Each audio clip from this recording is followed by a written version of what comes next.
Today is a special day. It's a 1 hour session. I'm going to get through this presentation in about the next 30 or 35 minutes, and then I'm going to open up for questions. I think that's the best way that we learn and can share and exchange ideas. This subject in particular is very close to my heart because I believe it's the number one reason why I was successful as a restaurateur and a bar owner. Very tough industry to compete in.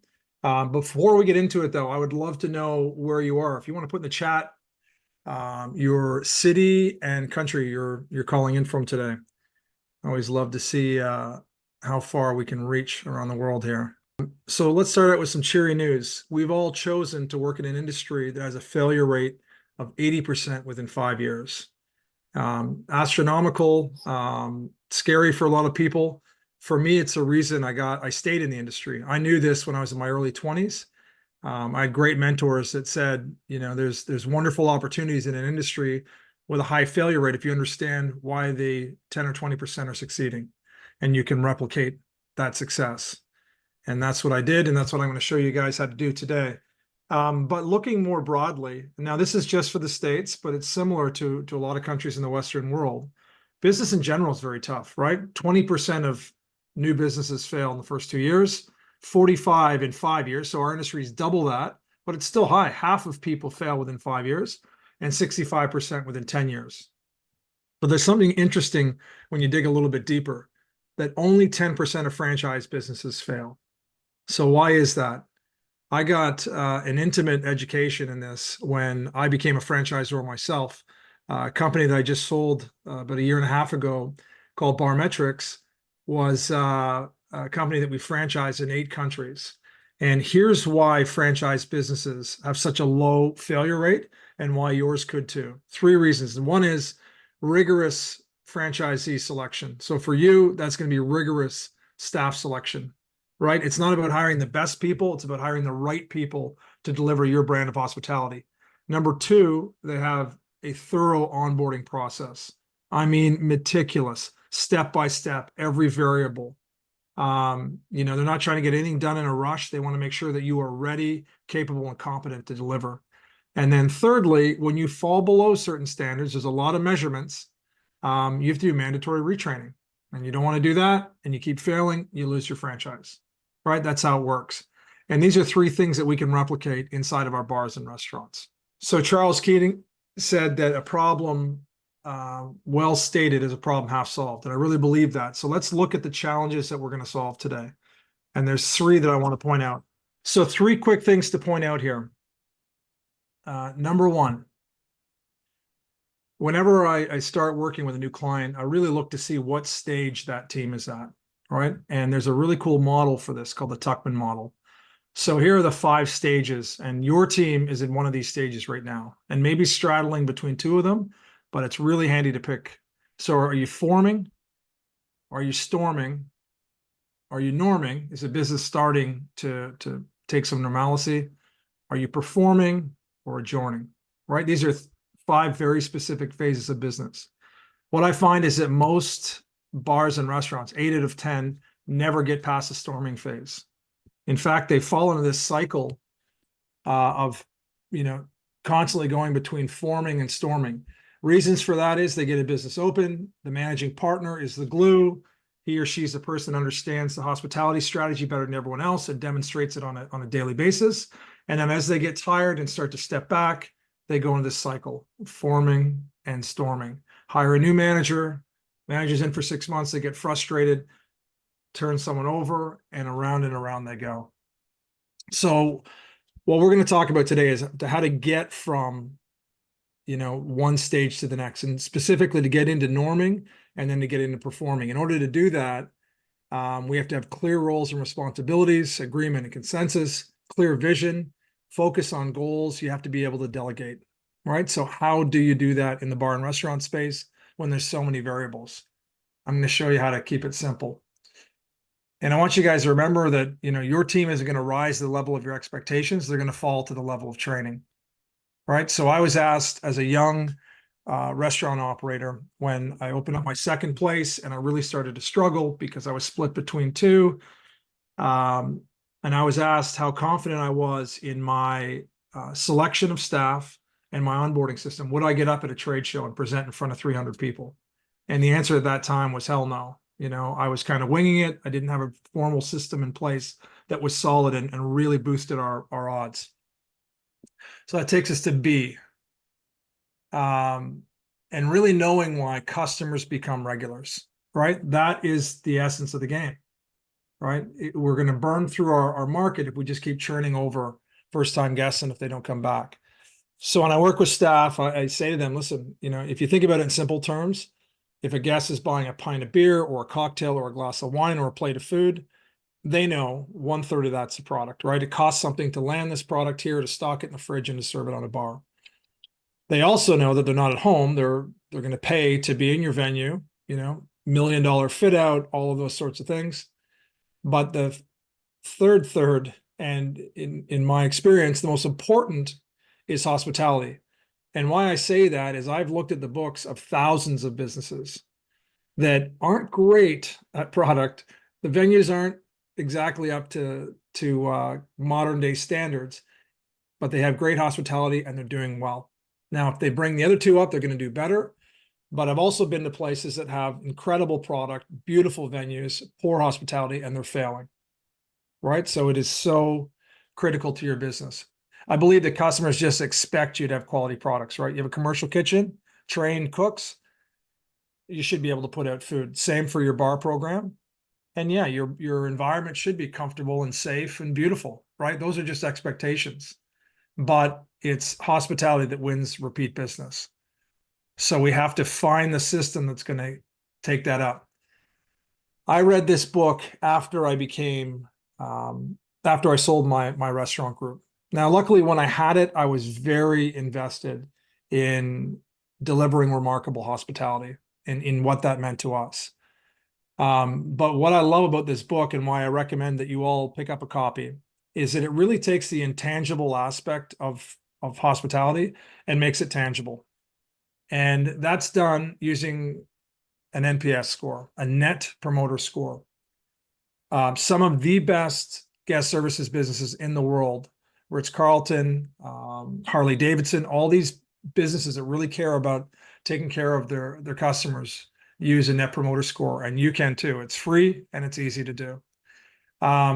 So this is a question. It's as simple as this. How likely are you? So picture a guest sits at the bar, enjoys that experience, and they're on their way out. They either get asked at the door, maybe in the billfold, or a survey on their phone comes an hour after they leave the property. And it asks them, how likely are you to recommend us to your friends and family on a scale of 0 to 10? So think about that. The question is genius. It's asking them to answer with their subconscious. How likely are you, the person that they're surveying, to recommend us, to put your credibility on the line to the people you care about most? Now, here's the interesting thing. If they answer that survey from 1 to 6, they are detractors of your business.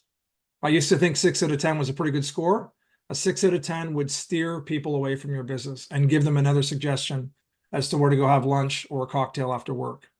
7s and 8s, 8 out of 10, entirely passive. You had to deal with them, right? You had a comfortable chair, a bartender, they bought a drink, they put down a bill with the price, the contract's over, right? They got what they paid for. They're passive. They're likely to forget about you, but they're certainly not going to recommend you. Only 9s and 10s. They have to score you 9 out of 10 or 10 out of 10 to be a promoter of your business. So your job is to figure out how to dramatically increase your chances of getting a 9 out of 10 or 10 out of 10. All right, detractors, passives. So 80% of these people are useless to you or dangerous. Only the promoters are going to be helpful. So we got to figure out how to get your team consistently delivering 9s and 10s. Before we do that, last point here on understanding our challenges. C, you need to be able to put everybody on the same page. I have literally surveyed thousands and thousands of hospitality staff on the projects that we do with big public companies. I like to do a lot of surveying, and we ask a lot of questions. And let me just take us outside of our industry. And for those of you that have had the privilege of coaching Little League in any sport, I'm sure you've noticed how hard it is to do, especially with young kids. And I volunteered with a neighbor to coach kids around kindergarten age. My daughter was on the team, soccer. I thought it was going to be fun. It was very difficult, but one of the more difficult things that I did. So when we've kicked off, we put the ball down, and all these kids just run like a moth to a light to the ball, right? And we had to explain to them, well, hey, how do you play this game, right? It looks easy, you throw the ball on, but in order to have a structured game, a competition, we need to help them understand how we play. And it really came down to these few things. One, we had to show them that there were lines that they had to stay inside of, half court line or half field line, boundary lines, the goal lines, and so forth. Secondly, we had to say, hey, keep the ball out of your net. That's your net, protect it. Don't let the ball go in there. And then thirdly, we said, put the ball in that net, right? Suddenly it made a lot more sense to these kids. And they said, in order to win, you need to score more goals than the other team. If they have 2, you need 3 or more, right? And suddenly all these little 6-year-olds and 7-year-olds were nodding their head. Yeah, I get it, right? So that's what we need to do in hospitality. So if I was to ask all of you, how do you win? How does your team win in hospitality? What would they say? So right off the bat, I want to really underline the point that if you don't have a strategy for hospitality that you can articulate on the back of a napkin, you really don't have one, right? If you can't explain your hospitality strategy to a kindergarten student, then you don't have one, right? If you say it's complicated, it's intangible, it takes time, all bullshit, right? Like the best hospitality groups that I work with have an articulated strategy that every member of their team can draw out and understand and then execute against. And you need the same. So Ali's going to put in the chat a template here for you. It's a single piece of paper. It started with that napkin in the middle, and then it evolved to, so picture this like a dinner napkin, right? The whole thing fits on a dinner napkin that's unfolded. But as a litmus test, and we'll circle back to this at the end, if you start with explaining what these boxes mean, and I'm going to explain them to you so you can explain it to your team, and then ask staff who have been with you and serving your guests for 1 year or more, ask 3 to 5 of them to fill out these worksheets. Just print 5 copies, say, hey guys, do me a favor, and just write in, what is our brand promise? What do our guests really love? What do they hate? How do we win business? How do we turn drop-ins into regulars? How do we recover from relationships? What do we measure? What's important to us?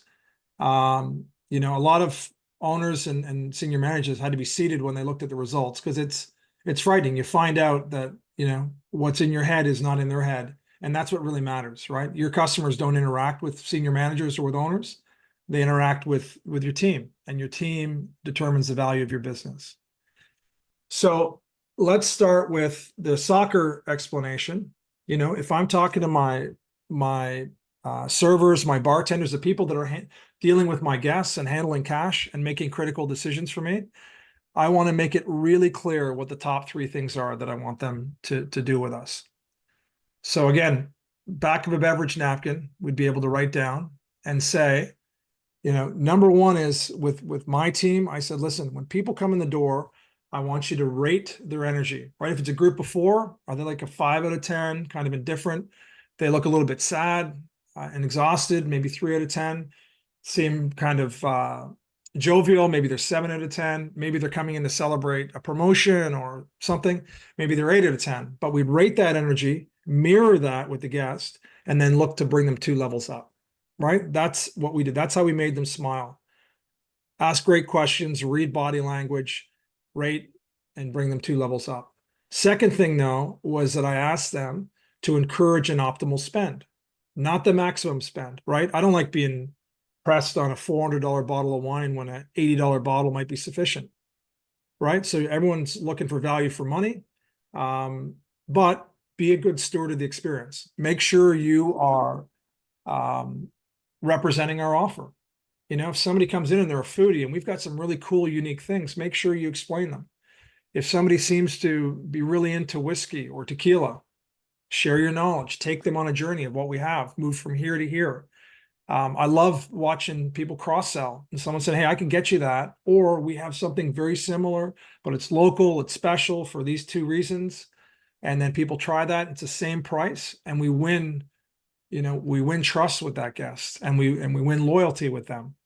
Right. And then number three here, provide a reason return. If someone's been in your company for 90 minutes to 2 hours, you should have noticed, you know, their behavior, what they're interested in, and try to map that to a future event that we might be having and invite them back.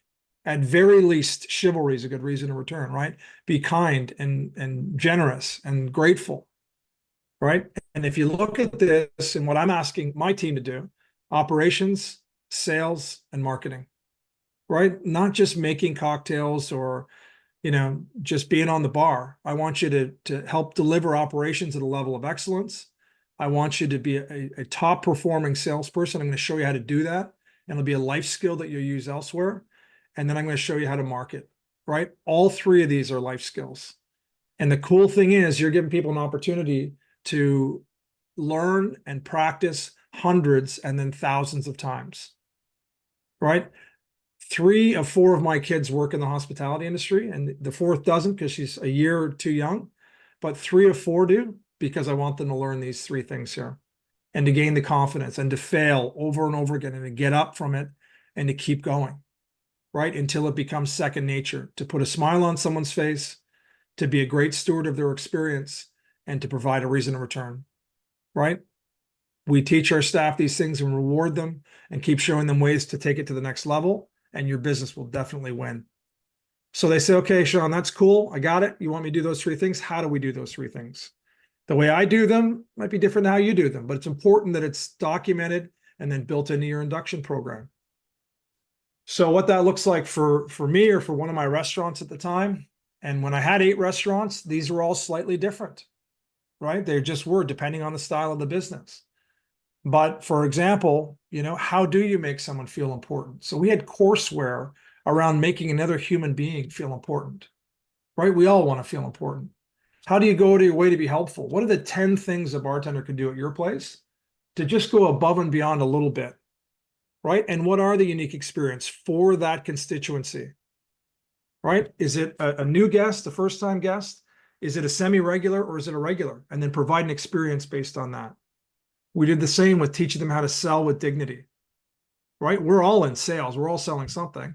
So you might as well learn that sales is, and certainly can be, a pious position, right? You're just helping people get what they want.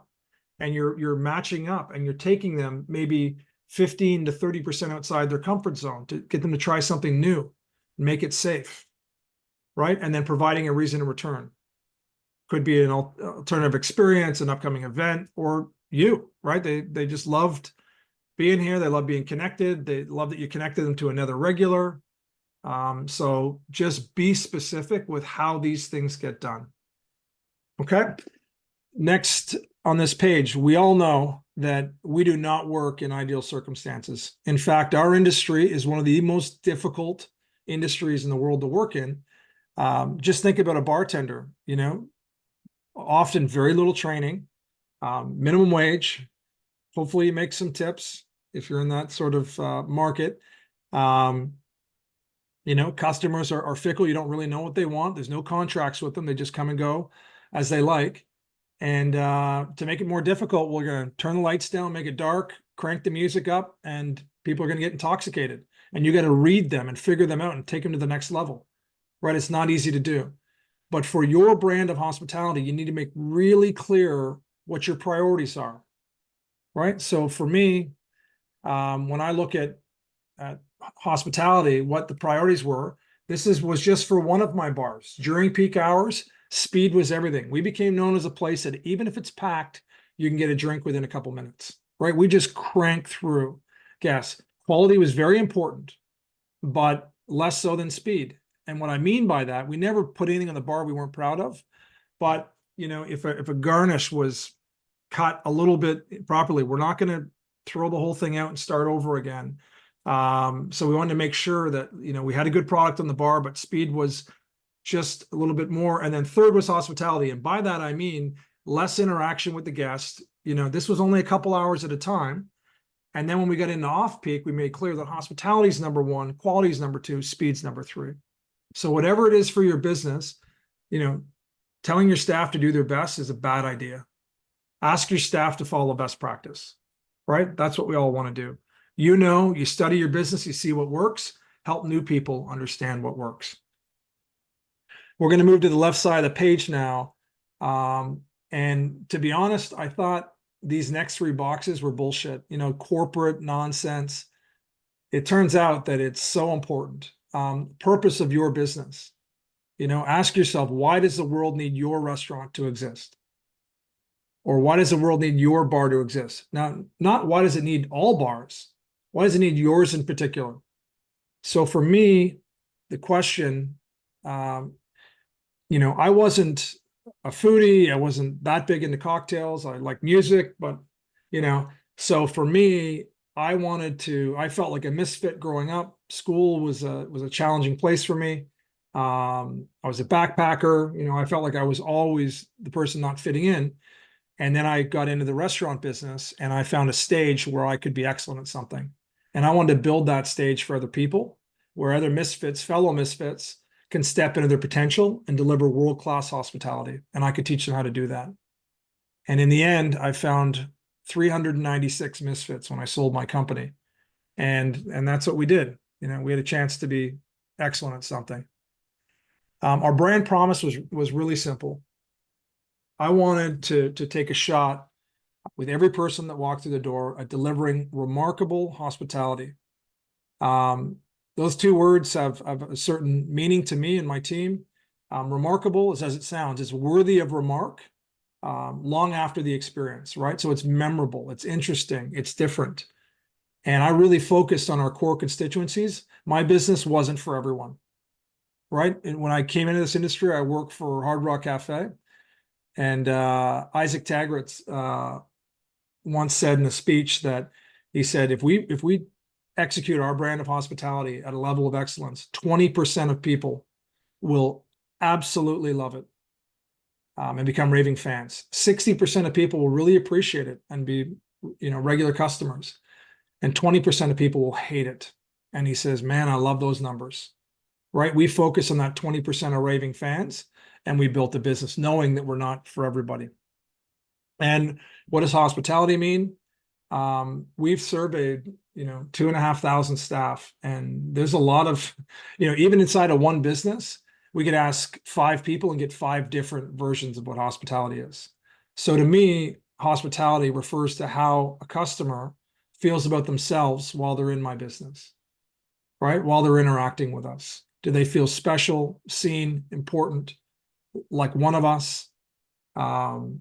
So for you, it's really important to say, hey, this is what we're trying to promise the market, something special and memorable. And we want them to feel involved in what we're doing, to feel like one of us, an insider. So that was our brand promise. Core values. A lot of businesses, these are total bullshit, right? Enron's core values were trust, transparency, integrity, blah, blah, blah, bullshit. Core values for me are, or how I explain it to staff, they're the things that are going to get you promoted and the things that are going to get you fired, right? This determines how you move in the organization. And these are the things that make us great. So for example, in one of my favorite restaurants that I had, our core values were we hired day makers. We interviewed people and we said, tell us about the last person you made their day. And if you're hiring someone that just makes someone's day for no reason, that to me is a step in the right direction. People that were willing to fail forward. I didn't want to hire people that were parented in a way that they were terrified to make a mistake, because hospitality is messy and you fall down, you get back up. I hired great storytellers. So my questioning at the interview again was framed in a way that they could tell a story to answer the question. Put me in the situation. I wanted people that were willing to learn from us and become a teacher in our organization, and that really valued servant leadership, that really got high off the idea of putting others first. So those aren't your core values, but you need to know what they are and hire people around that and make sure that that becomes the formula for your brand of hospitality. I ran a class last week on interviewing. So if you want that recording, put that in the window if you didn't see it, but it shows you how we weave that into the interview questions and then score against that, right? It's, I just always choose to hire people who are well-parented towards my frame of hospitality, right? It's very tough to teach someone to be courteous and a good listener and a great storyteller, but you can hire people that are. You got to know how to look for it. Next up, really getting to the heart of hospitality. You don't need to be a consultant to know, figure out what your core constituencies love and what they hate. Do more of what they love and less of what they hate. As easy as that sounds, most businesses don't do it. It takes most staff 6 months to a year to get a good feel for what people love and hate. Give it to them before they start. Help them understand what it takes to be successful at pleasing your guests, at taking your guests to the next level. When you do this right at an interview, you'll have people that'll go, oh my God, I don't know if I could do that. Or I'd feel awkward doing that. Or if they say when they hate, maybe they say, man, your customers are really fussy. Like, yeah, they are. They really are. And we love them and we gotta work with that. You gotta hire people that can navigate around and not do the things that people really don't enjoy. So again, you got to get yours articulated. One of my venues that was closest to the stock exchange, people had a lot of money, a lot of stock traders and so forth. This particular group love value for money, right? Don't think that because they have nice clothes and everything else that they're not looking for great value. So we had to help our staff understand that. Feeling like an insider. So we had to weave that into our service and our delivery and so on and so forth.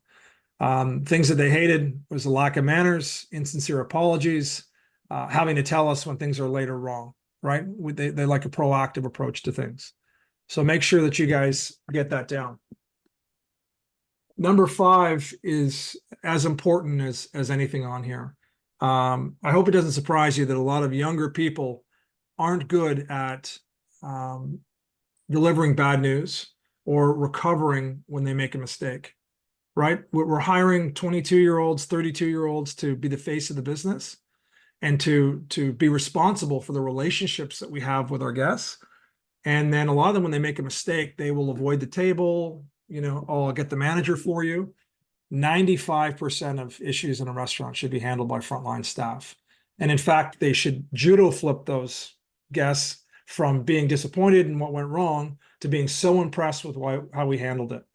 So again, if you haven't articulated and documented how to recover from a relationship, do it in 5 simple steps. So, I'm sure we've all had the experience where you try to explain what's wrong to somebody and you're halfway through it and they run off trying to find the solution when they really don't even know what the problem is yet. So we taught our team to slow it down, listen intently, and then acknowledge the complaint and then play it back to them. Secondly, to sincerely apologize. Frontline staff, if you're in a market where they make tips, I'd explain to the staff that we are getting paid extra money to fall on the sword. And whilst it might not be your fault that this happened, you're out there with our brand promise and we don't want things to go wrong. And when they do, we just want you to apologize that they did go wrong and take responsibility and to handle the situation. Then immediately take action to please your guest. We had systems in place to a fast line in the kitchen, a fast line at the bar. Then alert the manager on duty that there's an issue. Then they have a role to play in that. And then finally, we always thanked our guests for the chance to make it right because they have 3 options, right? They can let us know in the store and give us an opportunity to make it right. Secondly, they can say nothing and vote with their feet and walk out and never come back. Or thirdly, they could do that and punish us online, right? Someone telling you in store that something went wrong is a gift. And we've got to see it that way and help our staff understand that it is, and then show them how to impress the guests with how we turn things around. And then finally, I think, again, this page at Napkinomics was on the table, empty or blank, with every job interview that I did. And I kind of worked my way around the page to explain our business operating system.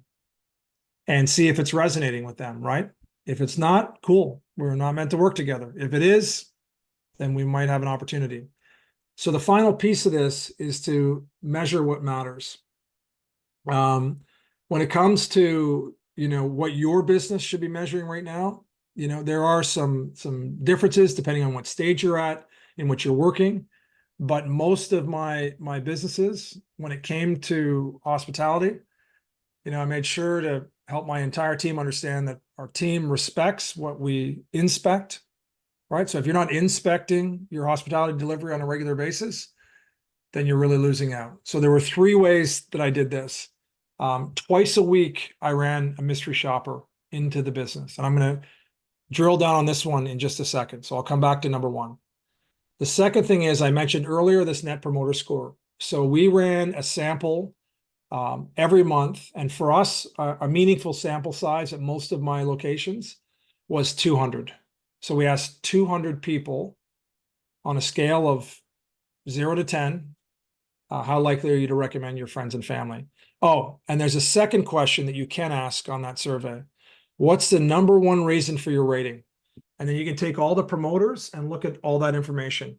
You could take all the neutrals and look, and they'll tell you, well, if it was this or this, and then you could take all your detractors and start to fix all of that.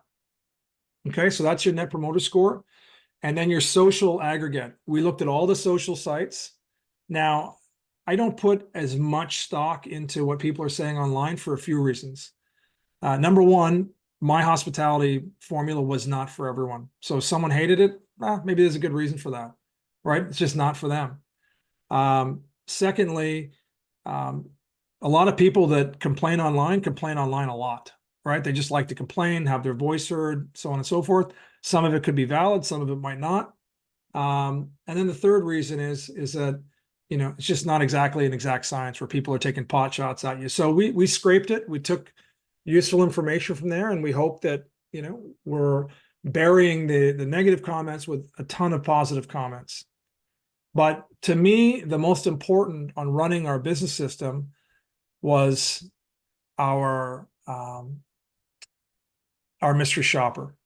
So it's well known that you can't improve what you can't measure, right? So we started measuring our mystery shopper. Now, this is the most basic form, right? If you're interested in a more elaborate mystery shopper, put mystery shopper in the chat and we'll get you a sample. But I want to use a simple one so that you guys can really get this. So mystery shopper, think if you give someone a $150 gift certificate for your business, or you just reimburse them even better after the shop at a 30% cost of goods, you're looking at less than $50 to get this information.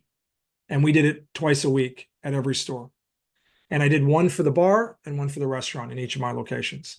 So first off, did our people go to the way to put a smile on your face? 1 to 10, please tell us why. Secondly, we asked, did they look to influence a sale or the experience? Tell us why. And then thirdly, did they provide a reason to return? I promise you, if you just ran this over and over again and coached from the data, your business would change in about 8 weeks. 8 to 12 weeks, you'd have a different business.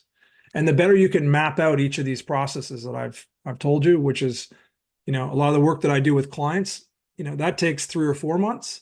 But once you have it, your business just picks up incredible momentum. And then that's what this looks like. 9s and 10s turn green, 8s close but not close enough are yellow, and 0 to 7s are in red. And then at the end, we have the summary notes. Whatever they said, we posted every report for every mystery shop. Just became part of the business. And if you're like me and you've worked in a business that has a mystery shopper, I did when I was a bartender at Hard Rock. And man, you think every difficult, crusty guest is a mystery shopper. Like I used to think there's no way any human could be this difficult, right? And you just kill them with kindness, right? You did not want to show up in the red on a mystery shopper report because you couldn't win this person over, right? So it's huge. It basically, it's a check on your operating system. So having said all this, just remember, when you're thinking about your team here now, that most people have been hired to do all the things that I just mentioned. And as a business owner or manager, you can introduce new instructions, new standards, a new vision for your business. Certainly have been taught to do it. They have been coached, and a lot of them have been rewarded for doing this. So it's no wonder that most staff don't take these extra steps. It's an operating system problem, not necessarily a staff problem. If you have the operating system in place and the checks and balances, and your staff, won't take the instruction and start to perform in a way that they can score 9s and 10s, well, then you can make decisions from there. But telling people to do their best, or the golden rule, treat people the way that you want to be treated, that is a fast track to bankruptcy. I do not want to be treated like a 25-year-old server wants to be treated, right? I want to be treated like a 50-year-old man wants to be treated. Now, using this tool, as I said, this is the number one reason I was able to take 7 businesses out of bankruptcy, and then the 8th we bought, but we used it to attract new staff, to screen them at the interview, crucial at the induction, and then we used it ongoingly to coach and to reward our staff. Constant cycle, one single page. And a quick story before we take some questions here. When I sold my restaurant group, I was interviewed by a bunch of different publications, and one of the interviewers came, and they came early, and I was seeing someone else, and he said, "Hey, the number one thing I want to know is this particular store that we were in had been bankrupt 5 times over the course of 7 or 8 years, right? It was just a revolving door of under new management." And he said, "How did you do it?" And I said, "I'll be with you in about 20 minutes. But I'm going to grab someone." The only one available was a gentleman who was previously a dishwasher and was now working in the kitchen. And I said, "Hey, would you come out for a second?" I brought a blank page, which we always had a stack of those blank pages, Napkinomics pages, at the host stand, in the kitchen, in the office, and grabbed one. I said, "Can you walk him through this while I finish up this other interview?" And anyone I grabbed my business could do it. And by the time I got over and sat down with him, he said, "Wow, I get it. I totally understand how your business can win. The fact that everybody is on the same page." Now, back of house staff have a different Napkinomics page to the front of house staff and how they help us win. But I use today as an example with the front of house.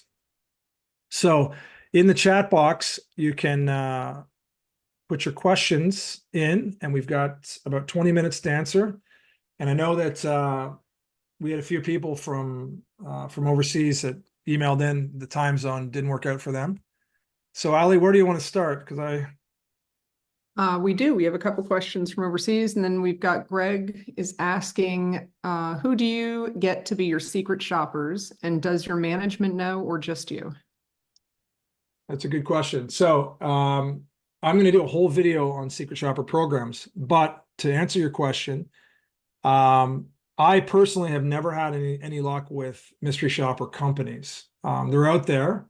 I think the reason for that is that they're used to doing a more full review of a business. Like, my mystery shopper reports are as simple as I showed you today, right? I'm testing a business system. They're not looking at the cleanliness of the toilets. That's what my manager on duty is doing. They're not telling my cook how to cook. It just became confrontational. So who I use are my customers, our inner circle. We put out there to the mailing list and say, "Hey, we're going to teach you how to do this." We actually created an app to watch videos, to learn how to be a great mystery shopper. And if you want to do a shop or 2 a month for us, we have an application process, and then they go out and do that. Who knows about it? Typically, who knows who they are? Typically 1 person per store, usually the GM or whoever's running the program. And who receives the information? Everybody in the business. It becomes public after it's scrubbed. And what can happen is we have a client that had a mystery shopper who was quite antagonistic and like put a few things in that were just not appropriate. So we scrubbed that. In that case, we got rid of the mystery shopper, and then we publish what's appropriate. So yeah, it is one of the most effective tools, best coaching tool to take your hospitality to the next level. Dustin is asking, how did you get everyone on the same page to the point that a dishwasher can speak to the business the same as a GM? And he said, maybe this is covered in induction. Do you want to touch on that? Yeah. So, and our next call actually is about induction. So you guys should join us for that. But the short answer to that is that our induction program took up to 6 months. Most people could graduate through it in about 3 months. I really consider induction, given what we're asking front of house staff to do, the complexity of the job and the workload that they have. We consider the induction program the last stage of the hiring process. Now, it doesn't mean you're not getting paid and you're not a staff member during induction, but most of my properties graduated just over 60% of people through the induction process. Now, most of them ejected or were pushed out within 2 to 3 weeks, right? Anyone could look good at an interview, right? And I've interviewed people, and then 3 weeks later on the job, I thought, who the hell hired this person? And someone said, you did, right? It's like Jekyll and Hyde. So we're honest about that. And we tell people like, hey, we want you to be really happy here. We want you to demonstrate the qualities that are going to make you one of us and make you excellent at delivering our brand of hospitality. And if it's not a great fit, we hope we're going to invest in you while you're here. And if you don't feel it's a good fit, you get ejected anytime. You won't hurt our feelings. And if we don't feel you're a good fit, we're going to coach you and we're going to be really honest with you.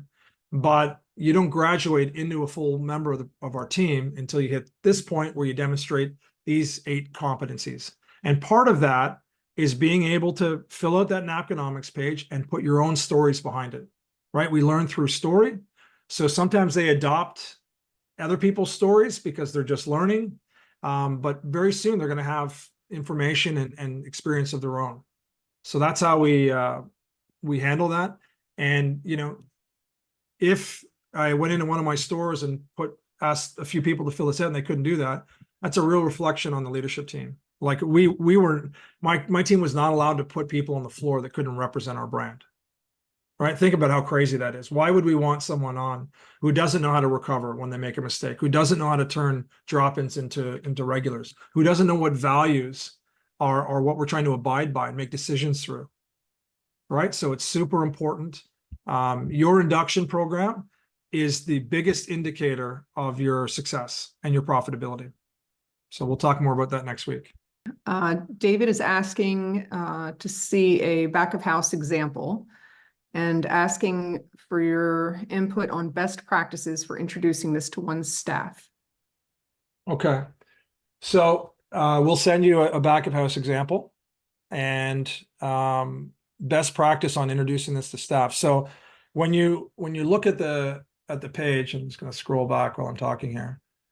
When you look at this page, this becomes the framework of, where are we here? This becomes a framework of our induction program, right? So there is a course around each of these things. There's a course around our company purpose and what it means and why it matters and why it connects us, why it makes us a tribe. There's a course around our brand promise, how to bring it to life, why it's valuable to our customers.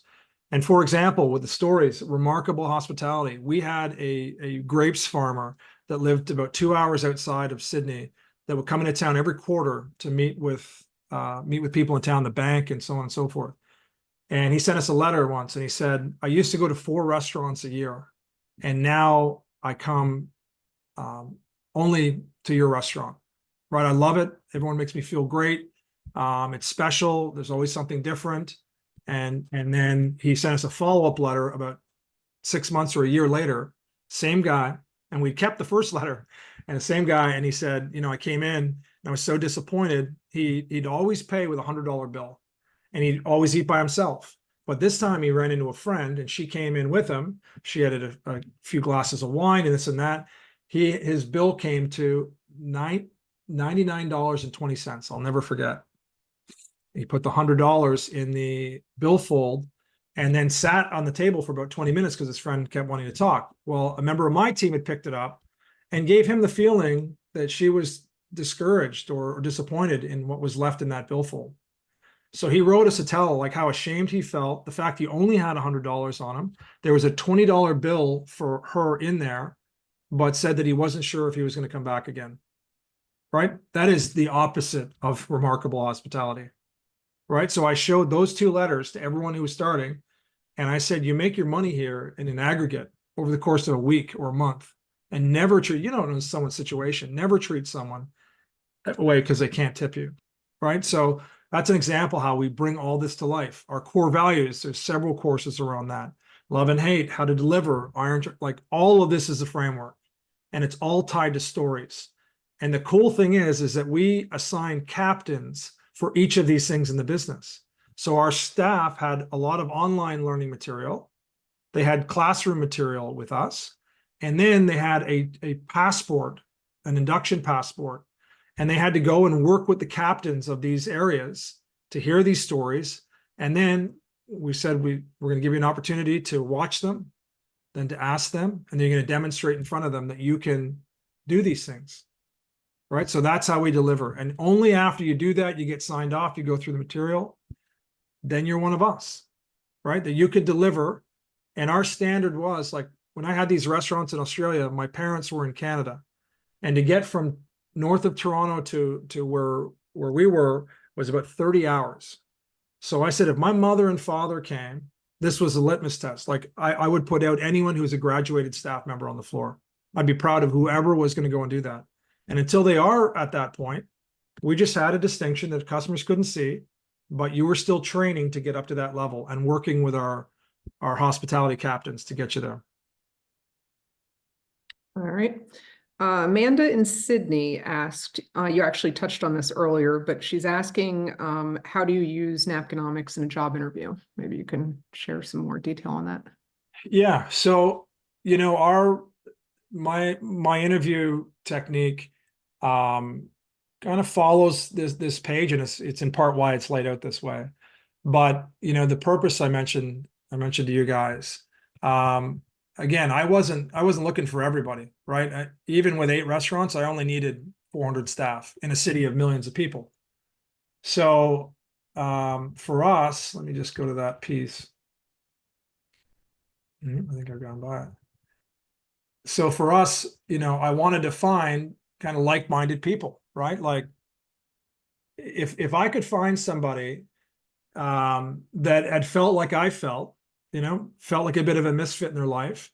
I hired a lot of people that their teachers told them that they should prepare themselves for a life of construction, that their mother or father felt like they were a disappointment. You know, there's a lot of people out there like that. And those same people loved serving others, right? They thought that hospitality was a really wonderful opportunity to serve others and feel good doing it. Then there was a good fit. So right there, if I feel them resonating with that, and you know, then we proceed forward. Then we talk about what we're promising to guests, and I'll tell them, you know, where was the last place you felt, you know, remarkable hospitality, or where would you take your mother for her birthday, or your girlfriend or boyfriend for your anniversary, and what is it about that place, right? So you're looking for people to resonate at the same level, like a tuning fork, right? If someone said to me, you know, I'm really into, you know, high-end restaurants and you know, fine dining and all of that, doesn't mean they can't work with us, but we're delivering a very different product to that. You know, at the same time, I would be a terrible cigarette salesman, right? If sales is a transfer of enthusiasm, I would be terrible at selling cigarettes because, you know, it killed a lot of people in my family. I'm just never going to put one in my mouth. I'm never going to sell one to someone else. So that wouldn't resonate with me. When we talked about our guests, right? Staff are not dishwashers. You can't unplug one and put them in at your other business. When I tried that, I took my best bartender in the group from venue A and put her in at venue C, and she did the shift, and she came back to me and said, hey, Sean, I'll help you at any time, but please never send me back there again. She didn't like the guests that she was serving. She found them a bit snobby. The team was very different there. The leadership was much more intense. You know, everything was different. And she was much, not about her being comfortable. She was geared for the system that she was in and serving the guests that she was serving. So as we work through this in an interview, you know, you're going to find out a lot about people. And again, I'm not looking for the most experienced people. I don't know what the best people are. I'm looking for the right people that are in the right place at the right time to deliver my brand of hospitality. And the right place and right time, I wouldn't discriminate against a fourth year student, but I think it's unlikely that someone in their last year of university is going to be looking to work for you come next September, right? Like they're graduated, they're studying something, they're focused on something else. So I just tried to find people that might be able to give us 3 to 5 years and make sure that they had the ingredients to deliver our brand of hospitality. All right, we've got one from Steven. He's asking, how would you demand authority? I took over as a GM recently at a bar where the staff has been there forever and have a big group of regulars. The staff are not buying into my Napkinomics, and the owners are asking me to change some of the policies, essentially siding with the staff, even though our net profits are not strong. Okay, so this is experience that I have from another lifetime. So before I had my restaurants, I was a consultant. I used to go into businesses and turn them around, and then I would go into other businesses and take them over with an option to buy. And that's how I bought a bunch of my businesses. So first off, I would say the ownership, keep doing what you're doing and you're going to keep getting what you get, right? So if you're happy with what you have, then have at it, keep going. If you're not making money, if the business isn't growing and improving, something's got to change. Staying the same is easy, change is very difficult. And until you have consensus with the ownership, you're just going to be undermined by the staff, right? So if I couldn't get consensus with the ownership and they wanted to run a subpar business, I just couldn't be a part of it. I know what it takes to turn something around, and it's not teeter-tottering on fundamentals. Once I had consensus, I go to the staff, I'd invite them all to join me in this new attempt to take this business to the next level. And I like to say I've never fired anybody in business, but I've freed up an awful lot of futures, right? I said, hey, here's where we're at today. And that's best supported by data, right? To say this is how much debt the business has, this is how much profit it makes at the moment, and this is where your leadership's at, right? They're working 1,000,000 hours, people are stressed, like this isn't working. So this is what we're going to do instead. And this is how we're going to do that. And I'm going to help everybody make that climb, right? I'm going to work with you all collectively, by department, as an individual. And I'm going to be fair. I'll help you understand where you stand in the pack, right? Are you in the top 20 of bartenders, middle 60 or bottom 20? And I'll accompany that with the 2 or 3 things you need to do to move up. And I'll do everything I can to help you do that. Right? And I consider myself a very fair operator. I wanted to make them better. I wanted to make the business better. But where people were digging in and wanting to go backwards, either they had to get off the bus or I did. And I let a lot of people off the bus. All right, we've got time for probably one more. How long does it take to know if a new hire can deliver our brand of hospitality? That's from Dan in Seattle. When I was younger, I would have been, more cocky and said, oh, I can tell, almost immediately if someone's got it or not. And I was wrong. A lot of people proved me wrong.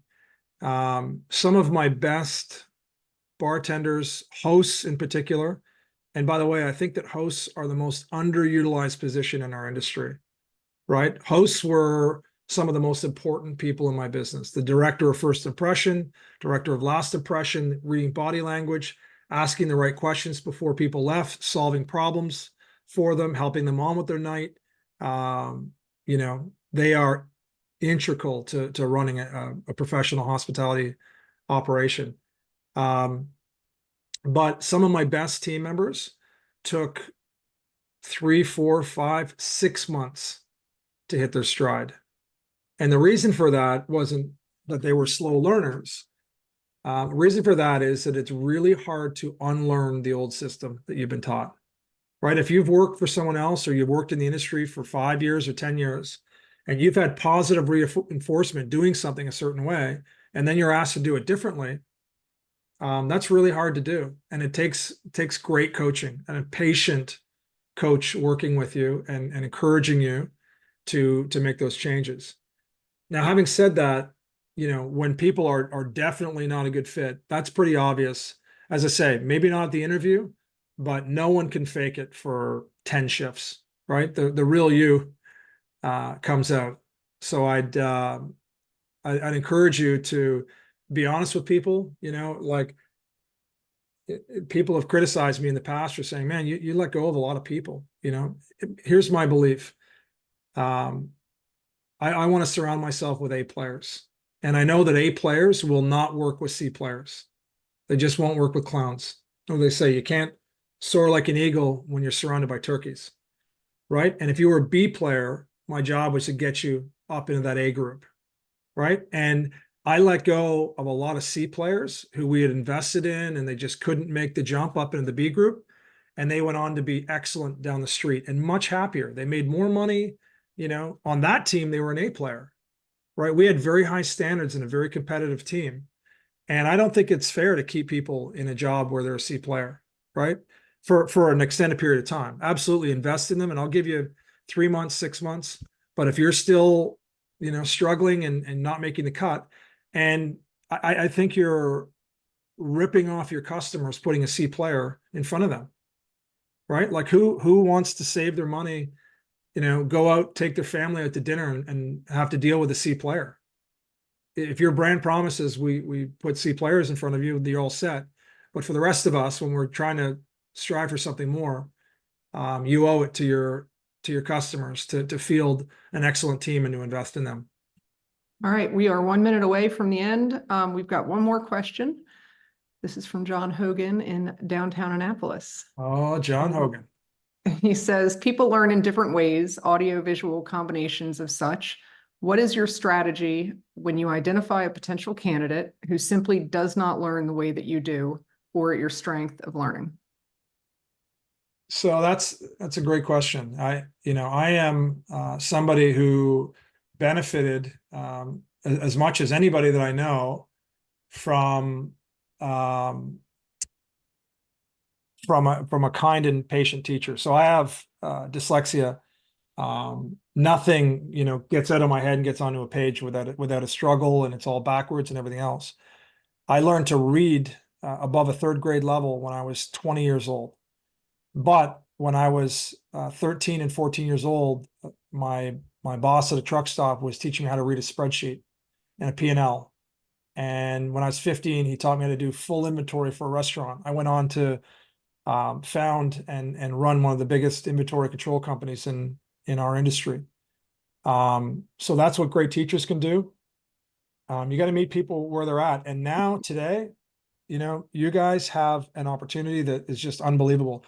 We're going to do another webinar about producing training material. But what's the program you use, Ali, for the videos? Yeah. Synthesia. So Synthesia is a good example that now if you had one staff member that spoke Russian and one staff member that spoke Thai, you could take your training material and have a Synthesia do an avatar and translate it into their native tongue. Right. So I think when you find great people, you got to do everything you can to invest in them and meet them where they are. And I tell you what, like you do that, people become super loyal. And you change someone's life. Like Mr. Panu changed my life. I wouldn't be here if it wasn't for him. He absolutely shattered my paradigm and just said, it's bullshit. You don't have to worry what the school told you. And told me he's going to teach me how to learn. And he did. And I think we can all do the same. So with that, guys, we'll leave it there. We'll get out whatever you've asked for in the chat, and make sure you join us. Next week is going to be really cool. This induction piece is, I think, the centerpiece of your business, and for a lot of businesses, you need a lot of work on it. So I'm going to give you my best advice on that next week. So have a great week, guys. I'll see you next Wednesday.